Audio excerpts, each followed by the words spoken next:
Once a job is completed, you can create an invoice. Go to My Deals and open the task. Scroll down to the Invoice section. Add all charges. Select the VAT rate and upload files if necessary. Then click Update. The invoice has now been created. The customer will automatically receive the invoice and attached documents by email. The invoices are also stored in your invoicing page and in the customer's procurement page.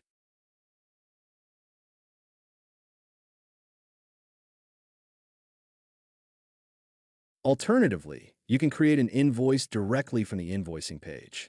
Click Add Invoice, select the customer, and enter the details. You can upload files, add charges, and if necessary, include additional email addresses.